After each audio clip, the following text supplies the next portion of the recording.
Well, it's time for another Luke Skywalker video. And why not? He's quite the hot topic now, thanks to his return in The Mandalorian. And by now, yeah, the spoiler if you haven't seen it, but I don't see how you don't know it at this point. And that's the way these things go. So the latest rumor, which makes a lot of sense, is that there is a Luke Skywalker series in development. I had heard earlier that there was plans for a movie, but maybe one can become the other, or vice versa, what have you. And after all this reaction, there's got to be some talks for something like that. I could foresee him showing up in the other shows, whether that be a Mandalorian or certainly Ahsoka Tano's series. I definitely could see that. And what becomes of Grogu, because now Grogu is with Luke Skywalker. So, yeah, I don't think they're going to just, that's it for Baby Yoda. Okay, hope you enjoyed it. No, that's... the sales of that little toy is too good. So there will be some reunion between Mando and Grogu. And so why does he leave Luke, or how does he leave Luke? Does Luke return him to him, and say, look, I think he's better off with you, something like that. Who knows? But hopefully they can avoid the ultimate fate, which would be at the hands of Kylo Ren. And so the rumor, according to this article from Bounding into Comics, came from Fandom Wire via, what's his name, Devin Coulson at Fandom Wire. Okay, he was at Fandom. Okay, there we go. Fandom Wire can exclusively reveal. So apparently they've got the inside track on this, that the Luke Skywalker series is in development for Lucasfilm Disney Plus. And of course, he does have to stress in development. Well, there's tons of things in development, and they can be in development for decades and never see the light of day. That being said, other things, after being in development hell for a long time, do come to fruition. Most notably, the Black Adam film is on it and will be shooting later next year. So it can happen. So anyway, and right now, they kind of wish they probably already had one to announce, so that's the most positive action they've got. Mandalorian series itself was their most positive response to new Star Wars that they've had.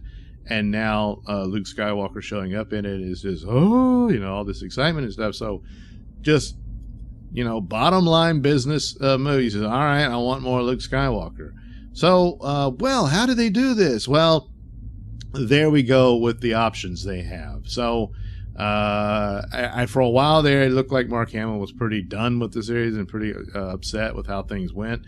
But he's back on board, and especially with things like this is the type of Luke he would like to see brought back. But he's much older than he was in the timeline this would be. It's supposed to take place 10 years after Return of the Jedi. Yeah, he's older than that. So, well, you just de-age him. But it's really expensive to do, and it doesn't always work out. It looks a little off in some of the scenes there with, in Mandalorian. And to have a whole series about that, that's why I thought guest appearances of him throughout the other series, carrying the narrative there about what Luke's up to and building the Jedi Order and all that sort of stuff, could be done with a few scenes and not have it too much. And then any action scenes would, of course, be the stunt double and that sort of thing. Pretty much how they did it within the in the episode. So, just keep that cloak on.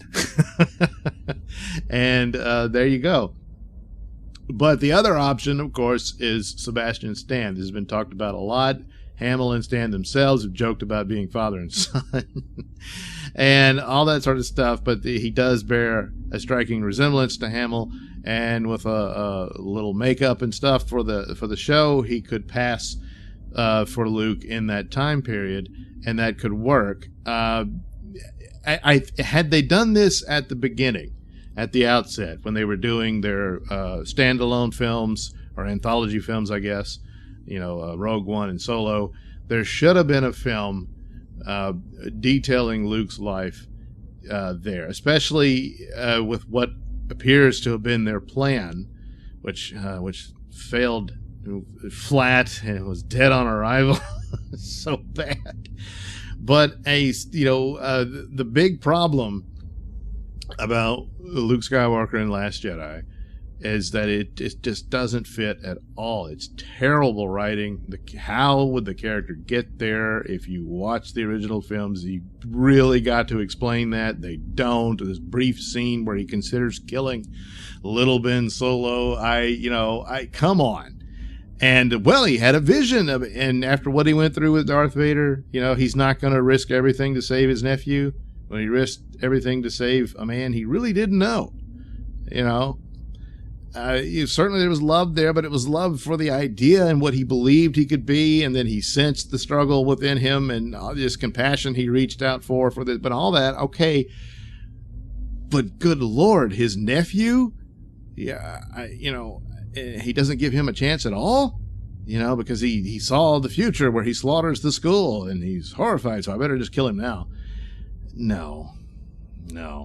So a story which could borrow from the EU, in which what happens? Well, Luke falls in love with Mara Jade and they get married, and then Han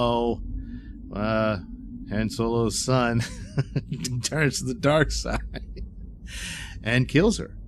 All right, so it could have been a movie that could have just been about the romance of Luke and Mara, and kind of ends on an ominous note where they get word that Leia's expecting, and you all know what that means. And then it's revealed that Luke Skywalker is broken by this, and ultimately turns, not by the birth of about what he ends up doing, that Kylo would kill Mara, and then Luke's broken by this and that sort of thing. That is something that could put him in the position where he abandoned everything, but at the same time, a lot of it doesn't even make sense. Midnight's Edge just put out a video talking about the supposed treatment that J.J. Abrams had, which there is one, he did admit to this, that gave a basic pitch and outline for where the trilogy was supposed to go. It does have this, it's a really weird story, but it's not great, but it's better than what we got. And it's certainly respectful to Luke, and he's not in that broken position and all of that. But there's the problem. There was the plan. They immediately abandoned it and didn't have one. So when you go into Last Jedi, it's all set up for Luke's on Ahch-To. Well, why is he there? The character has abandoned the Jedi. Why do you go to the Vatican of the Jedi, or Jerusalem of Jedi beliefs? And you wouldn't, because he abandoned it. He didn't believe it anymore. The real thing appears to be that Luke went there for a reason. There was a purpose for this. And of course, in the supposed, if this is true, whether it is or isn't, whatever the original treatment was, he was there for a reason, for whatever was going on. What's this business with Kylo and Snoke and all of that, and that he had to go back to the beginnings of the Jedi to understand how to combat this, and so on. And then it's even like there had to have been some connection. Lor Santeca is on the same planet that Rey's living on. What are the odds? All of that stuff. So it's terrible, badly done. But if they all agreed that they wanted everyone to be surprised that Luke is this broken man or whatever. Well, why is he broken? And they don't give it to you. A separate movie detailing his life with Mara Jade. There is a mention of a wife and kids in the J.J. Abrams treatment, but it's some other Audra, whatever. It's like, no, it would be Mara. But that could have been something they could have done. It could have been Jade. That Star Wars story to set things up. But they didn't have a plan. They didn't have one at all. So now got to clean up and try to repair damage done and whatnot. Luke Skywalker reminds us of why we love Star Wars and all that sort of stuff, but I don't know if it's enough to completely heal the wounds caused by Last Jedi. So if Sebastian Stan were brought in for, because you would need more involvement and performance there, and I don't know if the technology of de-aging, it's too expensive to get that across and to make it perfect for Luke or Hamill to interact with all these other actors and perform that story when it's kind of this video game face pasted over him. So it might be better to have it, or it could be a combination of the two. It's Mark Hamill's voice, and I don't know if Sebastian Stan's up for that or what, but it it could have been better doing this at the outset, but, well, they didn't. So this plays into rumors from Doomcock that he had talked about that was about the Luke Skywalker film could be coming. And now it might be the series and all that. That's how these rumors happen. You get a tidbit of it. It's not entirely true, but a good portion of it is, and that might be the case. Who knows? But he was right about, I think he was one of the ones that did have the rumor that Luke would make an appearance in The Mandalorian. And Mandalorian Season 2 was a season of guest stars, and slowly but surely the final is the Big Daddy pays off, and you get Luke Skywalker. I had anticipated it would just be a cameo or something like that, or maybe even just a silhouette of a cloaked figure and that kind of thing, and you see the green lightsaber in a hand, whatever. But this was a lot more than I expected, and it was glorious, of course, and all of that. But that Doomcock feels this. The other big rumor here is they're going to try to erase the Disney trilogy, which narratively they have to do. The opportunity to fix it within it has passed, and I don't know that that's enough to fix it, because the big wound was they had this Beatles reunion opportunity and they blew it. So the idea, of course, is he calls it the Veil of the Force, is the world between worlds in the cartoon, that sort of thing, with Ezra Bridger used to save Ahsoka Tano, which is why we still have her around, and all that stuff.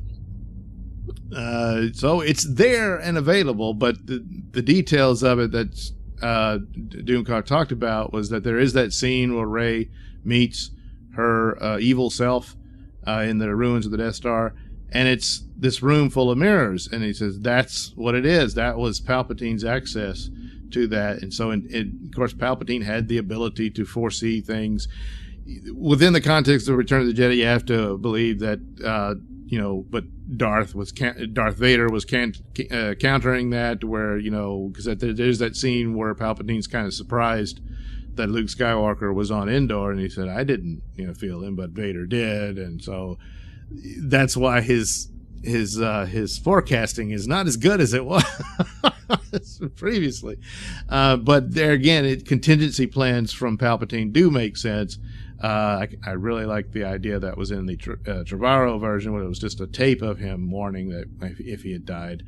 And so this would be a means by which to restore that to where his access to other timelines to prevent his death, which is what creates the Disney trilogy and all that crap. Instead, no, they prevent him, and it doesn't happen, and so the original timeline continues, and you pretty much get back to rebuilding what the EU had established, more or less. And but I suspect they'll borrow more from it than actually just say it was, especially since they want to do series with Luke and stuff. So, but yeah, those are good ideas. It's just it comes back to the damage done. Well, I say good ideas. It's the multiverse and timelines is kind of an escape hatch from your mistake, and so okay, it's not that great, but